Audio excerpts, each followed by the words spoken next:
For the next hour, you'll be leaving the Show Me state and entering the Show Me the Money state. So stop what you're doing, grab a pen, and get ready to learn. Jake Floyd of Floyd Financial Group will be your guide for straight talk and honest answers about living the life you deserve in retirement. So prepare to be empowered. Now, here are your Show Me the Money hosts, Jake Floyd and Jeff Shade. Good morning. Thank you so much. Welcome to Show Me the Money, the show that gives you the straight talk and honest answers you need to help you reach your wealth management and retirement goals through smart investing and careful planning. On today's show, we're going to be talking about current events, also stock market forecast for 2025, how Trump's return will weigh on the markets, also 2 rate cuts in 2025, what it means for mortgages and more, also 5 retirement planning myths that could hold you back. My name's Jeff Shade, and as always, I'm just here to ask the questions, but the words of wisdom and solid advice, they come from Randy and Jake Floyd of Floyd Financial Group, and Randy is off this week. So, Jake, how are you this fine January morning? You know, I'm doing good, Jeff. I'm glad to be back from, Christmas and New Year and back in the saddle and ready to go. Yeah, likewise, too. Glad to be with you. Of course, glad to be with all of our listeners here in Missouri and really looking forward to 2025. I think we've got some exciting things coming up. And, of course, as they happen, you'll hear about them right here on Show Me the Money. Of course, in current events, we can't neglect the fact that we lost our oldest living president, in Jimmy Carter, on, I believe it was December 29th. He was 100 years old. And Jake, you and I were talking off the air. I think that Jimmy Carter's legacy will be more about what he did after his presidency than during his presidency. What do you think about that? Well, if I was him, that's what I'd want it to be about, for sure. Yeah, of course. I'm sure it's no secret to the people listening to this show that I would probably agree with them that Jimmy Carter was one of the worst presidents. However, I don't think anybody that knew him or knew about him would say that he was a bad human being. The guy would have given you the shirt off his back. But I think that's partially what played against his presidency, right? Because he gave the shirt off our backs, proverbially, to Russia and China and everywhere else. So I have mixed emotions, but I will say that we're not going to speak ill of the dead. He seemed like he was a pretty good guy. He said he was waiting around to vote for Kamala. Mm-hmm. And he did that, and then, a month later he's gone. So I guess he is a man of his word. Right. Well, during Carter's term, I remember, because I was a kid at the time, inflation was around 14% in 1980. That forced the Federal Reserve to hike rates to 19% in the final weeks of the administration. But President Reagan came into office, things began to turn around. So can we make comparisons about Carter to Reagan and Biden to Trump in this case? Yeah, I sure think so. I think that inflation, like it was in the 70s, is largely driven by government spending. If we look at back in the Carter days, that was really one of the first times we really had a lot of government extra spending. Reagan famously said, and they highlighted this on the new movie that came out about him. he was doing a talk on the Tonight Show with Carson. And I could be wrong on that. Carson asked him, he says, how do we fix inflation? And how do we stop all the spending? How do we balance the budget? And he said, well, balancing the budget is a lot like protecting your virtue. You have to learn to say no. Right. That's interesting. And I think there's a lot of truth to that.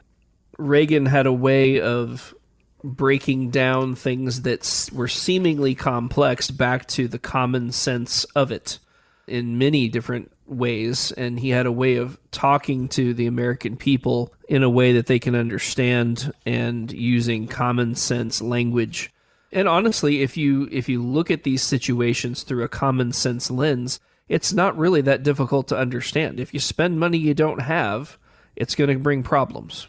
Right, I agree with you completely, and we're going to talk about that here in just a moment in terms of credit card debt, but I will close this commentary on Jimmy Carter. He did win a Nobel Peace Prize, and again, I think he is more noted and recognized for all the work that he did with Habitat with Humanity and the fact that he was just a very, very good human being. So God rest you, Jimmy Carter. And, we move on here. So let's talk about this credit card debt. It seems that people are just not learning their lessons here. Americans embraced debt to get through the holidays. 1 in 5 in saying that their budget won't recover until May. That is incredible, Jake, that you would spend enough during the holidays that it takes you January, February, March, April. That's like 5 months to recover. What is with Americans? Will they ever learn their lesson, do you think? No, they won't. That being said, though, I do think that these polls that they take, I'm not sure everybody even understands what's being asked of them. You know, when these polls come out, they're like, how long is it going to take you to recoup your spending? Well, how do I come up with that number? Do I take my excess income times how many months? Or I'd be a little bit careful with that because Americans do this every year. I do think there was a little bit more of it this year. That remains to be seen. Next week, in fact, we're going to start to see corporate earnings come across, and we're going to see exactly how egregious the spending was. But I do think a lot of people were reserved prior to the election, and post-election, people breathed a sigh of relief in the form of spending money they wouldn't normally spend because they feel optimistic about the future. That's why the consumer sentiment is such an important factor, is people will not spend as much if they feel like things are going to be bad because they have this need to save and be ready for bad times, you know. It's like this thing we've talked about before, Jeff, about the weak men create hard times. Mm-hmm. Hard times create strong men create good times create weak men. And I feel like we're coming off of weak men create hard times, and now we have hard times creating strong men. And over the next 4 or 5 years, I think strong men are going to create good times. I do think that cycle would continue after that, but I really think this next 3 or 4 years could be very, very good, certainly to be an American and to be invested and just good for assets in general. We're talking with Jake Floyd at Floyd Financial Group. Our program is called Show Me the Money, and our telephone number 417-889-7233. In just a moment, I'll tell you how you can get in and sit down and talk with Rand and Jake at Floyd Financial Group. Well, it seems like, that Donald Trump has been able to raise quite a bit of money here in advance of his inauguration, which is just 9 days away. Wall Street elites have donated generously, among other people. Yeah, so I think a lot of this is corporate America apologizing without apologizing, right? Because all the big tech firms were against him, pro-Kamala. They censored his speech. They did everything they could possibly do to try to not get him elected. I mean, I remember at one point when you Google Donald Trump, the first thing that would come up was Kamala Harris. Mm-hmm. You Google Kamala comes up, right? So I think that there was a lot of gamesmanship being played there, and they're all kind of saying, hey, I'm sorry, here's $1 million for your fund. And it's sort of a bending the knee kind of a thing that's happening. I also think one of the very notable things that I saw recently was Dana White was appointed to the board of Facebook, or Meta, I guess in this case. Right. And I thought that was very shocking because Dana White is arguably one of the most conservative people in the public eye, maybe the most conservative person in the public eye. He's the head of the UFC, for the people that don't know. He's the founder and head of the UFC, a very, very staunch Trump supporter. And so Meta actually appointed a couple of very right-leaning people to their board in the last couple weeks. And it's interesting. I'm trying to understand exactly why they're doing that. But I think it's going to be interesting to watch all this unfold over the next few months. Well, I think that, Dana White, maybe he should be the Secretary of Defense or Self-Defense or something like that. He probably could teach us a lot insofar as that goes. But it appears to me that Donald Trump has elected, or I should say a better word is appointed people to cabinets who are not people who are lifelong politicians. But, here's Dana White and Elon Musk and so forth. That's rather interesting. What's your take on that? Jeff, I think it's a wonderful, great, unbelievably welcome thing. I think that people were never meant to serve in public office for 50 years. That was not the founding fathers' intention. And the fact that these people can literally have 40, 45, 50-year careers in Congress, and some of these people get appointed and reappointed to the head of the Treasury or the FBI or wherever. I think the fact that you have people going in there they've actually made $1 outside of the public paycheck, right? That was one of the things that came up about Kamala during the election was, she never made a single dollar in the private sector ever. Wow. Every dollar she's ever collected was from taxpayers. That's it. And I think that having a lot of these people that's not the case for helps to lend perspective and insight that you simply can't have if you've never worked in the private sector. So I think it's a hugely good thing, and I think it will serve to deregulate things even further than what Trump is wanting to do, because business owners, business leaders understand the roadblocks that regulation can propose. Yeah, and I would agree with you completely on that one, Jake. Let's shift gears here a little bit, talk about interest rates. U.S. mortgage rates approach 7%. Some people are saying that this is an ominous sign for the housing market, but historically, 7% is not that bad. Now, I've had people say, well, the Fed reduced interest rates, quarter basis points. Why didn't interest rates go down? So, Jake, why didn't interest rates go down on mortgages? Yeah, so mortgages usually track Treasury rates, not what the Fed funds rate is, which is what the Federal Reserve controls. And so bond rates are not technically set by interest rate policy, although it is a major factor in determining. But buyers and sellers of bonds and debt are what actually determine those prices. And so if the Fed's vision of what interest rate policy should be conflicts with reality, you find that in the form of interest rates going up while the Fed is cutting, or vice versa. And so occasionally you'll hear this term bond vigilantes. And what that means is these people trading bonds, they're going to come to the real rate that rates should be, regardless of what the Fed does. And especially if the Fed is way out of whack, either too low or too high, the bond market will sort it out. And so what we've seen is, even though the Fed's been cutting, rates have been going back up. In fact, we're just kind of a stone's throw from the recent high that we hit on interest rates. And so we're not too far from that. 4.6, and the high was right about 5. So I do think that interest rates could continue to go up. Trump getting in there changes a lot of things. As I've said several weeks on this show, I'm going to say it again, though. The key to all this is drilling for oil. Trump has to come through on that because he needs a deflationary pressure big enough to offset the inflationary nature of all the growth he's going to bring, all the deregulation he's going to bring.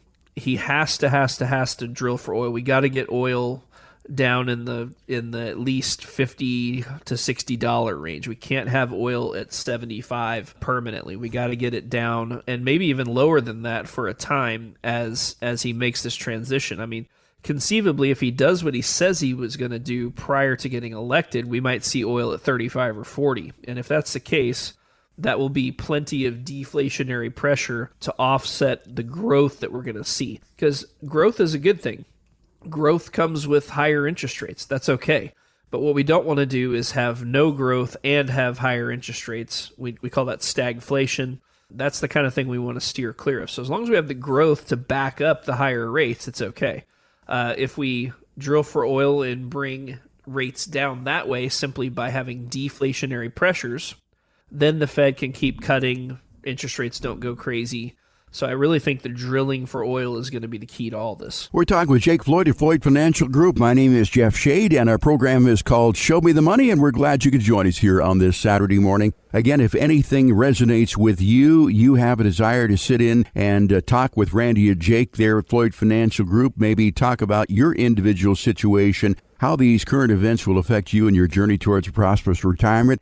We're offering a Floyd Financial Group financial review at no cost, no obligation. Certainly, there is no judgment for this. It's just a casual conversation to get your questions answered about your journey towards a confident retirement. You can get yours by calling 417-889-7233. 417-889-7233. Make that call this weekend. Leave your name, telephone number. Ashley will call you back during the week and set up that appointment for you.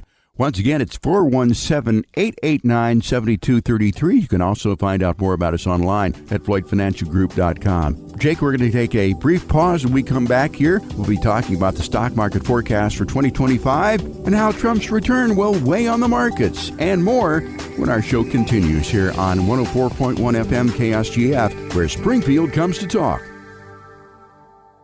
Ready for another helping of some more real money talk? Thought so. Now, here's another serving of Show Me the Money with your hosts, Jake Floyd and Jeff Shea.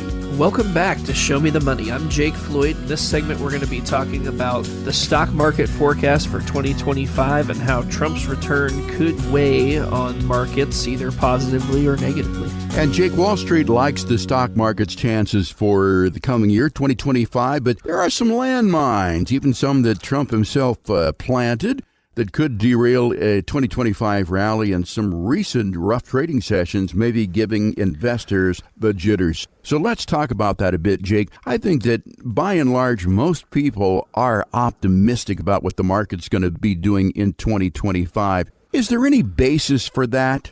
You know, Jeff, I think I want to be really honest on this part of the show, and everything that I see is very positive. The only thing I see that gives me some pause is how positive everybody else is. And so when we're talking about market sentiment in general, in order to have markets go higher, I have to convert some people that have not bought into the market yet to buy in. But if everybody's already bought in that is going to buy in, what you have there is a market top, a temporary top, right? Because if there's nobody else to be convinced and there's nobody else to go in, there's no fuel to make it go higher. And so the market has a way of doing exactly what it seems like it can't do, simply because everybody gets on one side of the boat and they lean the boat to that direction. So again, my biggest concern here is how optimistic everybody is, especially when it comes to analysts on Wall Street. There's a lot of people calling for 6,400, 6,600, 7,000 on the S&P. The S&P right now is in the 5,900 range. You know, that's a pretty good poke from here. And some of them are calling for it in the first half of 2025. You know, so 5 months, 17% growth is quite a bit. So we'll have to see how that plays out. But I do agree with all of those guys when it comes to, we have so many tailwinds. We already talked about the deregulation, but I think that's probably the most appreciated part of this is, I think, as we deregulate, that cuts cost, and as you cut cost, that boosts profits. As you boost profits, you boost stock prices. I do think that things will be higher 3 to 4 years from now. It's the path that things will take to get there that's in question. But overall, I am very positive on markets. The question is it going to take 3 months, 6 months, or 12 months to get us, significantly higher than we are right now? And Jake, this red sweep that happened here, Republicans captured not only the White House, but also the Senate and House of Representatives as well. And that could support a strong stock market forecast for the coming year. But some analysts think that the Republican sweep in Congress could bring more cohesion for the economy. What do you think? I do think it will bring more cohesion. I do think it will make possible deregulation in a way that we've never seen it before. However, if you look historically and unbiasedly at stock markets under different, either left versus right-leaning presidency, Senate, and House, the market does best when you have a Democratic president, a Democratic Senate, and a Republican House. And the reason for that is the market likes gridlock. It doesn't want to have to worry about what might or might not happen. If you have it all leaning one way or the other, the market sometimes does not like that. Now, I will say it's a little bit different this time because we're going to have the deregulation and the spending cuts that we really need to have, which is not all positive for the market. The market likes the free money. But I do think, again, like I said, markets could be 50, 60, 70% higher potentially over the next 3 to 4 years. We don't know for sure, but the path of getting there is going to be the harder part. I do think having the red sweep is good for our future, whether or not it's immediately good for the stock market is a little bit more on the table still. So it is a conclusion of ours that the stock market is going to be doing well in 2025, we think, for the next 4 years. If that is the case, Jake, some sectors will be more prosperous than others. Which sectors do you think will prosper more than others? Yeah, so I think in this scenario, it's possible for financial stocks to continue their rally. I think unless we start really having a lot of government oversight on it, I think AI and tech stocks will also continue to do well. I do think there's a few subsectors, if you will, that are likely to do well that maybe people are not focusing on right now. So one of those will be oil services stocks that I like right now. So when you think about oil stocks, most people think about pumping it out of the ground and selling it. Those people may or may not do so well simply because if the price of oil comes down, then their margins go away, right? Oil services companies, we're talking about the people that facilitate the transportation of it, right? So pipeline companies, even people that build oil derricks, those types of companies, because if we're going to drastically increase output and become an exporter of oil, we're way under infrastructured for that. And so the companies that build out that infrastructure are the ones I'm talking about, I think could be good. Another sector is cybersecurity. Okay, cybersecurity's already had a very good run. Right. However, as AI becomes more and more a thing, the scams are going to get more and more elaborate. They're going to have more and more need for cybersecurity measures. And again, this is a little bit of a sad but true moment, but I think that the scams will be better than the cybersecurity, most likely. Mm-hmm. But every Fortune 500 company on the planet and every regulatory body on the planet is going to say, hey, you need to have cybersecurity measures in place to help protect your people, whether you're a bank, a financial institution, whatever it is. And so whether it works or not, everybody and their brother is going to be subscribing to some sort of cybersecurity measure, which is going to make those types of stocks go up. The last one that I really like looking forward to is nuclear power. Mm-hmm. In fact, last weekend, I guess it was, Constellation Energy said they're launching a plan to reopen 3 Mile Island. And I think that's the first of many steps that are going to come in where we're going to start to see us embrace nuclear in a way that we have not before. And I think it's bipartisan at this point because it's efficient enough from a green standpoint for the left, but it's cost effective for the right. And so I think we're going to see agreement there maybe for the first time ever on energy. Right. And all these data centers and all the AI consumes a lot of power. We're starting to see some of these companies building nuclear reactors just for data centers. In fact, Microsoft has already said that they're the ones that are going to buy all the power from that Constellation Energy nuclear reactor coming back online for their data centers. So I think those three areas are maybe some subsectors that could get some extra play. And Jake, we always say on programs like this that past performance is not indicative of future results. But if we look back at the first Trump presidency, what did that do for the stock market, and can any of that relate to what's going to be happening here in 2025, do you think? I think that a lot of presidents get credit for things that did not happen under their watch. Mm-hmm. So I think that a lot of the market going up that we saw through Biden's administration were really consequences of things that Trump put in.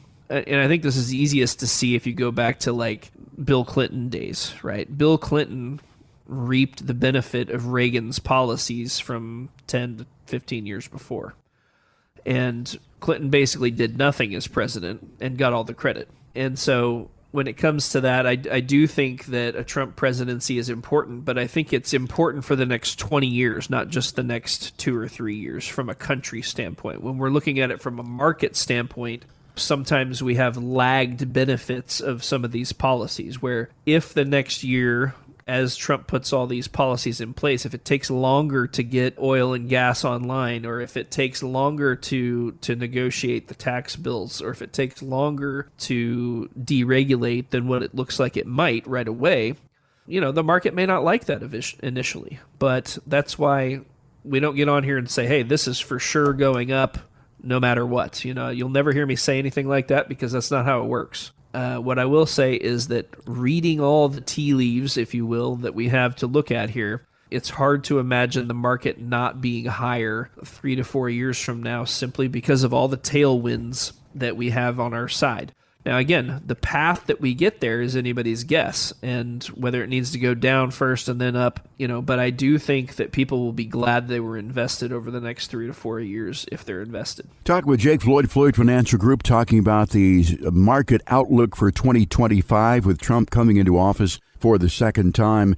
Our phone number, 417-889-7233. If you'd like to get in and sit down and talk with Randy and Jake about your individual situation and what their view is on the market for your particular circumstance.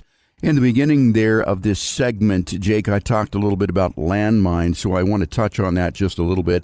Some people are worried over the trade tariffs. Do you believe that those will have any effect on the market and the economy moving forward? I think generally speaking, Trump has already proved how he plans to use the tariffs.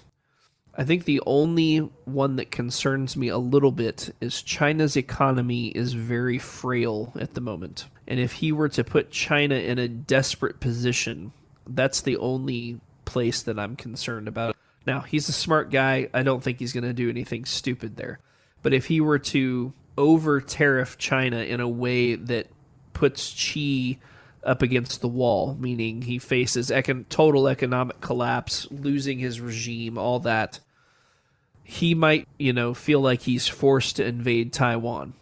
That's the only place that I think the tariffs could be an issue. I don't think it's an issue with Canada. I don't think it's an issue with Mexico. I don't think it's an issue with Russia. I think all those places, I think I'm good. I just want to make sure that he understands how desperate China is at this moment. I think a lot of people don't understand how on the brink China is at this moment. And so that's the only one that really gives me a little bit of pause. But again, we saw Trump poking fun at Trudeau. Trudeau stepped down after all that, right? But even as he stepped down, Trump made a post saying, hey, we still think that Canada should be the 51st state, and whoever comes in to replace him should understand that, and that your way of life would get much better, your taxes would go way down, and all you got to do is sign on the dotted line, basically. And I think, while I think he's partially joking, I think there's a lot of Canadians that have to be up there going, yeah, we should totally do that, because 65% income tax and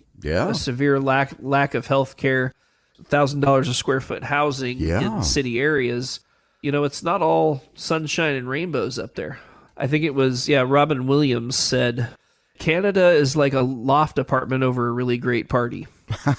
And I think there's a lot of truth to that, depending on what you do and where you live in Canada. And again, I don't have anything against Canada, but I do think that they have been a victim of their liberal woke government. Yeah, and I think that is one of the reasons why Trudeau did resign, because Canadians are just fed up with inflation and all the things that we were fed up with down here. They're looking for a change. Talking with Jake Floyd, Floyd Financial Group, our program called Show Me the Money. You're listening to the show today and you're saying, Jake makes a lot of sense. He might be the sort of person that I would like to talk to you about my investment portfolio, my journey towards a confident retirement. If that is you, you'd like to have a casual conversation, no cost, no obligation, certainly no judgment, with an advisor at Floyd Financial Group. It'll be Randy or Jake. Call this number right now, 417-889-7233. Again, 417-889-7233. Okay, I know it's the weekend, but go ahead, call that number,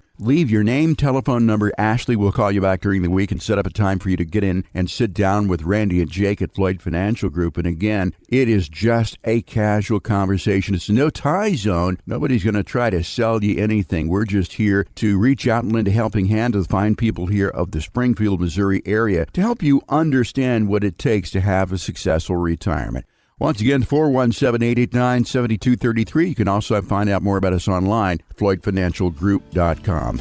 Jake, we're going to take a break. When we come back here on Show Me the Money, we'll be talking about rate cuts here in 2025, what it means for mortgages and more when our show continues on 104.1 FM KSGF, where Springfield comes to talk. Ready to climb a mountain of financial know-how? Good. Because it's time for more Show Me the Money with your financial Sherpa, Jake Floyd. Welcome back to Show Me the Money. I'm Jake Floyd, and in this segment, we're going to be examining the Fed and how they plan to only cut rates twice, maybe in 2025. Is that going to hold, or are we going to see a change from that? Yeah, and this is interesting, Jake, because so many people put so much stock into these interest rate cuts, and they're excited when the Fed cuts an interest rate by 25 basis points, and as you said, they're going to slow down a little bit more here in 2025. So in this segment, I want to explore for our listeners what that really means when the Fed cuts interest rates and why they're only going to be cutting them twice here in 25. At least that's what they say. So first, let's start off with that. We were all gung-ho about these interest rate cuts, and now 2025 is upon us. Now they're backing down from these. Why is that, Jake? Well, I think a lot of it is the Trump effect, right? What the Fed was worried about prior to Trump getting elected again was there was slowing in the labor markets, and there's slowing in the spending, slowing down, meaning we had maybe reached a peak, and the Fed may have to shift policy to help prop up the economy. Now that Trump is in there, they're worried about the opposite. They're worried about it overheating and too much growth, too much productivity, more like an early 80s first-term Reagan type problem. What's kind of interesting about that is 6 months ago, the bond market was pricing in 7 rate cuts, while the Fed was pricing in 3. Now the Fed is pricing in 2, and the market only has 1 priced in. And so the market is thinking, we may not even cut again. Maybe once. I think the one that's priced in right now is in June, when they're guessing that they might do it. I think it's very possible that we may not cut rates the way we're expecting to here. So I think we should examine a couple of things. Number one, what happens if we do end up getting all this oil production online and we're able to cut rates down? Number two, what happens if we are not able to get enough oil production to offset this inflation? And what happens if mortgage rates go to 8, 9, 10%?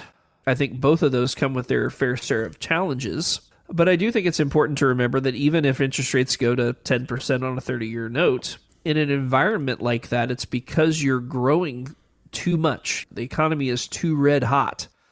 And so if you go back and look at the 80s and in that environment, what you'll find is that even though inflation and, let's say CD rates for a little while there were, 12 and 15 plus percent, in those years, the market was doing 25 and 30%. It was over the top of those numbers. And so I guess the moral to that story is we want to be invested probably no matter what, because if interest rates do come down under a Trump administration because we're able to get prices down from an oil standpoint, boy, it's going to be Katie bar the door, because there'll be nothing to hold this market back. Even if, though, rates stay higher for longer, I do think that does not necessarily mean that we're not going to have growth in the markets.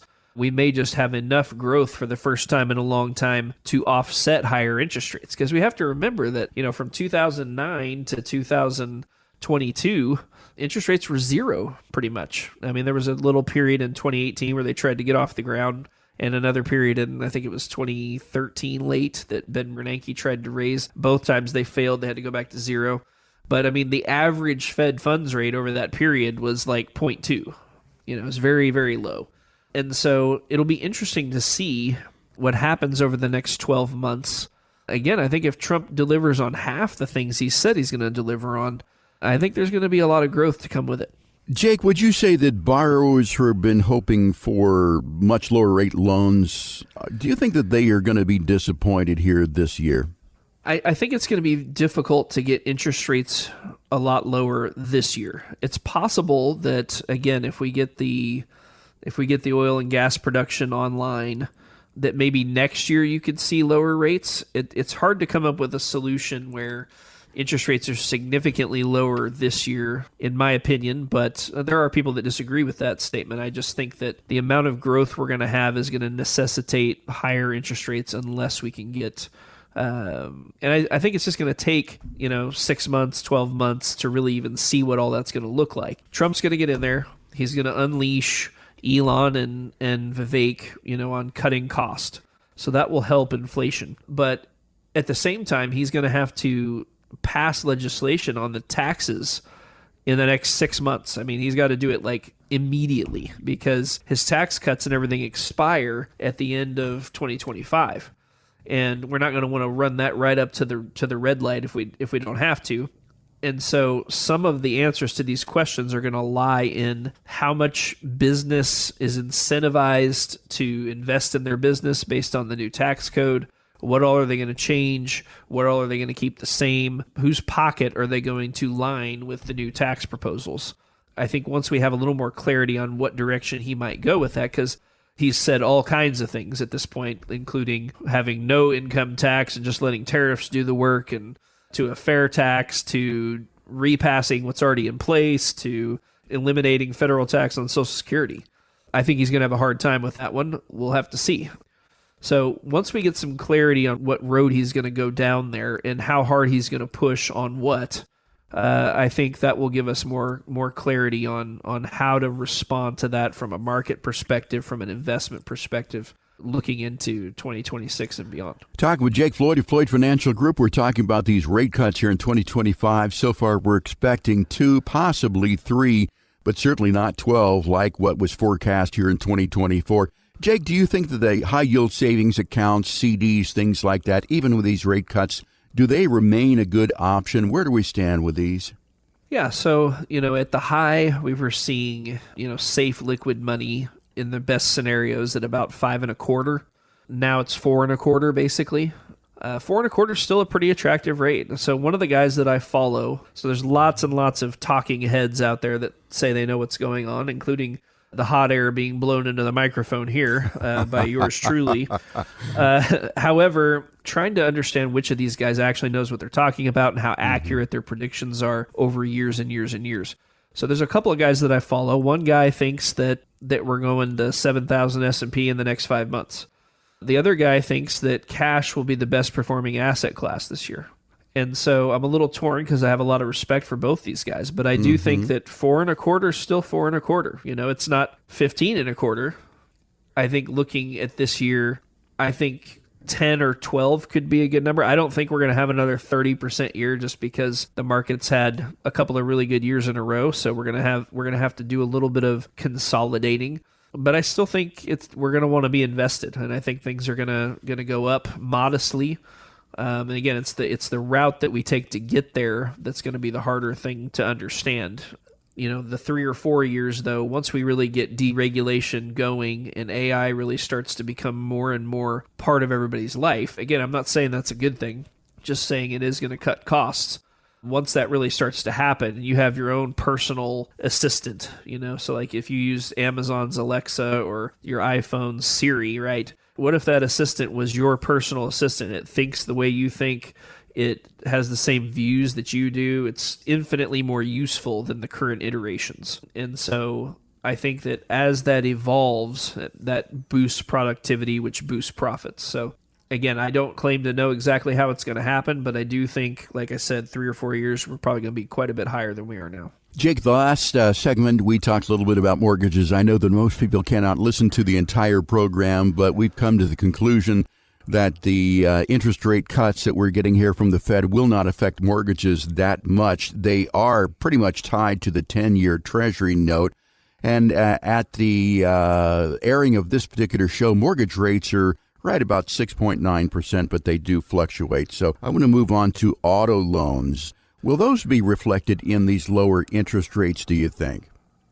I think that auto loans will remain roughly with the spread that they have now to interest rates, meaning if interest rates go a couple percent higher, I think you can expect auto loans to go a couple percent higher. I will say, just as a little tip to people listening to this show, if you go to buy a used vehicle, you should look at using your bank to give you the loan instead of using the bank at the auto dealer. Usually they're going to build in a little more profit for both the auto dealer and the lender when you go there, and they try to charge you quite a bit more interest. So even if, I know right now some people just got a loan at 9.25 on their used vehicle from the dealer. And I know you can get those rates, in the 6 to 7 range for sure from a local bank, maybe even better depending on your existing relationship with the bank. I've heard numbers even as low as 5.5. So Now, that's not like a huge difference, depending on how long you finance for and everything, but, a penny saved is a penny earned. Exactly. And we have talked about big purchases before in the past. I know that you and Randy have talked about someone who says, hey, I need a new vehicle. It's going to cost $60,000. Do you think that these days with interest rates the way that they are, that you should finance at a lower interest rate, or should you find a way to pull that money out of your account and just buy it with cash? So, I'm going to sound like a total investment advisor here, but That's okay. I think if you're buying a new vehicle, many new vehicles you can buy in the 0 to 3 or 4% interest range. At that level, I personally would be looking to finance rather than give up that cash, just because I think you're going to be able to make more than that on that money Elsewhere. during that same period, Yeah. And so now if you're having to finance it at 8 or 9%, I don't think that's really the case anymore. You probably want to use some cash to do it. Again, that's a pretty general thing. I'd have to see the whole situation to really weigh in on that, because we don't want to be taking money that you really need and depend on to dump into a car. But at the same time, 8 or 9% interest is a lot of interest, and if there's a way to get around that, we should probably be looking to do that. Well, Jake, I think I'm going to hold on to my old car. It's 53 years old now, and it's still serving me well, so I'm not looking for a new car anytime here in the near future. But if I do... 53 years old. Yeah, 72 Mercury Cougar convertible. I realize not the most fuel efficient, but I'm the only one on the road who's got one. Anyway, if I am looking for a new car, though, I'll call you before that. But yeah, if you can get a 0% interest rate, I think that is the way to go. Talking with Jake Floyd, Floyd Financial Group. My name's Jeff Shade. Our program is called Show Me the Money. Certainly glad you decided to join us here in the early part of 2025. We got a lot of good shows coming up for us. Again, if you missed any part of our show today, remember we're a podcast. You can go wherever you get your podcast, search for Show Me the Money. You'll find this show and many of our past shows, so you can stay on top of your journey towards a confident retirement. Hey, Jake, we're going to take a quick pause here. When we come back, 5 retirement planning myths that you want to debunk. All that and more when our show continues here on 104.1 FM KSGF, where Springfield comes to talk. People of the Ozarks, step away from the fishing pole and prepare to be shown the money, because we're back with more straight talk and honest answers with Jake Floyd and Jeff Shade. Welcome back to Show Me the Money. I'm Jake Floyd. In this last segment, we're going to be talking about some retirement planning myths that we want to debunk. And Jake, there are a lot of them out there, but I want to start with one of the most obvious ones I've seen many times online. I need $1 million to retire. But that depends. What does it depend on?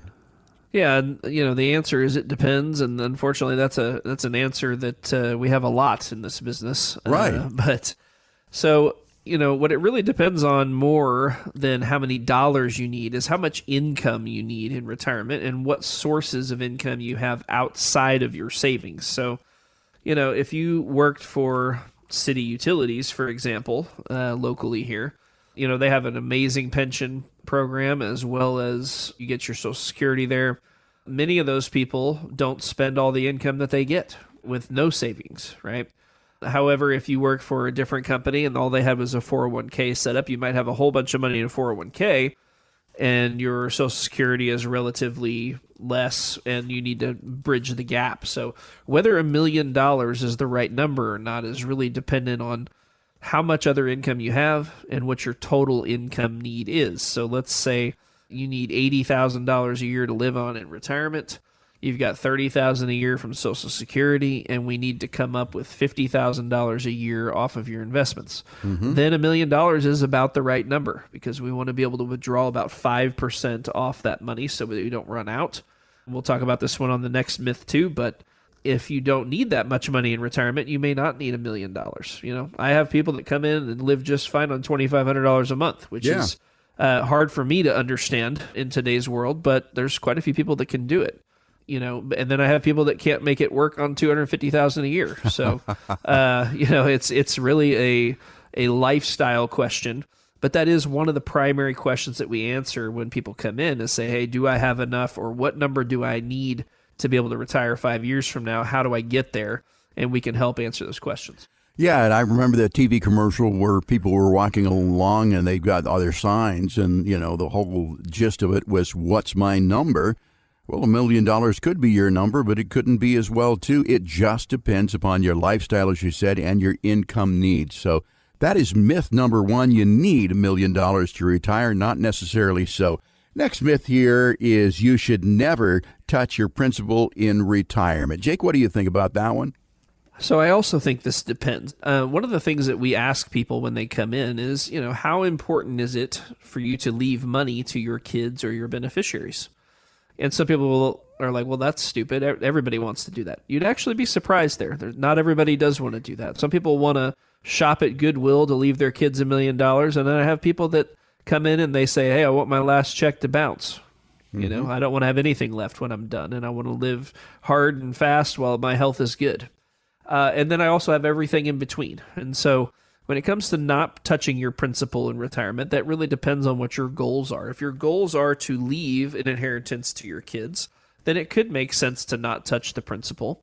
However, I have some people that come in and say, hey, I want to really skew all my income to the next 10 years because I know the next 10 years are going to be the best health 10 years of my life, and I want to really live well with my spouse or whatever in the next 10 years. And so we can front load the income to the first 10 years, and therefore we're going to be touching principal. But we can do what we call a controlled spend down, so you're not going to run out of money, but we front load that income so that you can do more while you can do more. And so I would say that never touching principal in retirement is not necessarily true. You see the squirrels 3 or 4 months ago. They were doing what? They're getting their acorns, and they go, or as my dad would say, their acorns. Yeah, and they take them and stuff them in the tree, right? Sure. And so now what are they doing though? Now that it's January, you see them go out and they get their nut out and they're over there eating it. And so you save it so that you can spend it later. And while nobody wants to run out of money in retirement, there is a balance there where we can pull maybe a little bit more if we're willing to watch it come down some. But if you come to me and you say, hey, I don't want to spend any of my principal, we can definitely do that too. So what I really want to do is understand what you want as a person or as a family to have happen with your money while you're here and then once you're gone, and then we can go about putting together the plan that accomplishes those goals for you. Yeah, and your dad has said many times we can learn a lot from those furry little creatures, those squirrels and chipmunks. So they're right now enjoying the fruits of their labors. They worked in the fall, and now they're just sitting back having a fat and happy winter. Talking with Jake Floyd, Floyd Financial Group. We're talking about some retirement myths here. Jake, I want to move on to the next one here is I should file for Social Security at 62. What do you think about that one? That definitely, I think, is a myth, although a lot of people do it.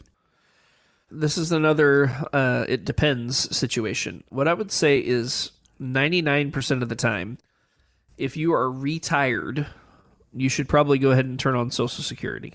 Mm-hmm. The reason for that is, and so if you retire at 62, a lot of times I will say, hey, I think we should turn it on at 62. Because if we don't turn it on and you retire, what are you going to have to do if you don't turn on Social Security? You're going to have to take that much more income out of your savings because you won't have Social Security there to help you. If you look at break-even analysis on Social Security and we look at taking it at 62 versus full retirement age 67, what we'll find is that you'll have to be about 81 years old to get even. Mm-hmm. And so are you guaranteed to be here till 81? No, you're not. But even if you were, when is that money more useful to you, right? Is it more useful to you when you just retired or when you're 81 years old? Also, those break-even analysis assumes 0% rate of return on your investment while you have that money coming in for that 5 years from 62 to 67 if you elect it early. If you even put a 5% number on that, you have a hard time ever getting even.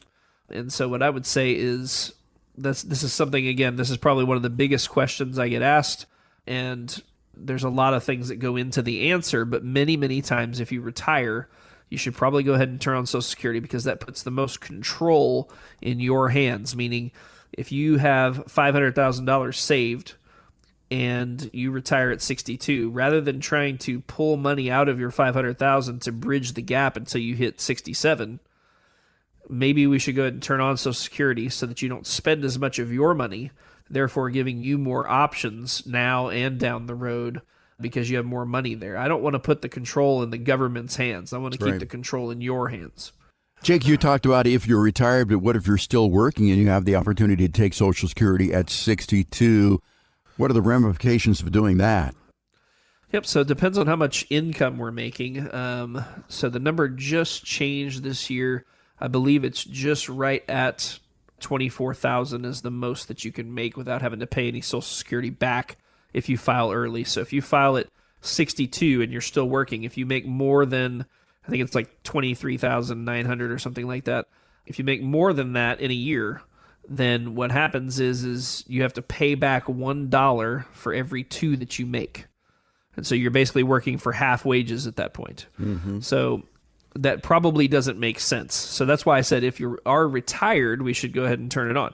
If you're not retired yet and you're making more than that amount, we may want to delay filing Social Security until you do retire or until you get to full retirement age, so we're not having to pay back your Social Security. And again, if our listeners have questions about when to take Social Security, that is one of the things that we do talk about here at Floyd Financial Group.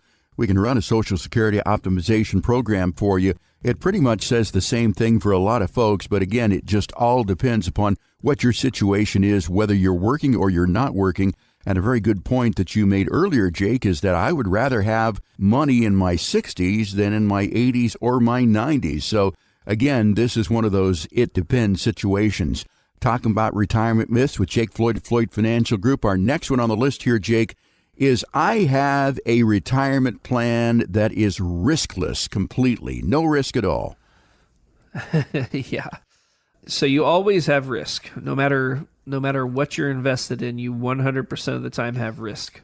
If you have that money stuffed in a mattress, you have the risk. You have interest rate risk. You have lack of earnings risk, right? You have inflation risk. If you have money in savings, you have a similar risk to that. If you have money in the market, you have market risk. If you're spending money and you're not earning any interest on it, you have longevity risk, right? Maybe you live too long and you run out of money. So there's always risk. The question is, what type of risk are we taking and which types of risk are we comfortable with? And usually we want to take a combination of all those risks to kind of mitigate the situation, diversify around so that we can have a 99+% chance of being successful in retirement. Nothing's 100% chance and nothing is riskless, to your point, Jeff. Yeah, and as you said, every investment has some element of risk. It's just a matter of how much. Talk about retirement risks here. We have debunked a lot of these with Jake Floyd of Floyd Financial Group. First one is I need $1 million to retire. Not necessarily so. It depends. Second one is you should never touch your principal in retirement. Third myth is when you should file for Social Security. Age 62, not necessarily. Also, I have a riskless retirement plan. So put the plan together so you can see past these myths and understand your specific situation. And if you would like to put that plan together, maybe you're heading into 2025, maybe you got a plan with someone else, you'd like a second opinion on that, or you don't have a plan, we invite you to call us here at Floyd Financial Group, sit down with us, and we'll take a look at your plan and sort of see if you're reaching your goals. 417-889-7233 is our telephone number to request that plan. Again, it's 417-889-7233. I encourage you to call that this weekend. Leave your name, telephone number so Ashley can call you back during the week and set up that appointment for you. No cost to this. It's totally complimentary. There is no obligation, and certainly there is no judgment. We'll meet you where you are. Once again, 417-889-7233. You can also find out more about us online at floydfinancialgroup.com. Jake, this has been a great show full of a lot of great information, but unfortunately, we're out of time for this week. So for Jake Floyd, I'm Jeff Shade. Have yourself a great January day, won't you? Join us again next week right here with another edition of Show Me the Money on 104.1 FM KSGF, where Springfield comes to talk.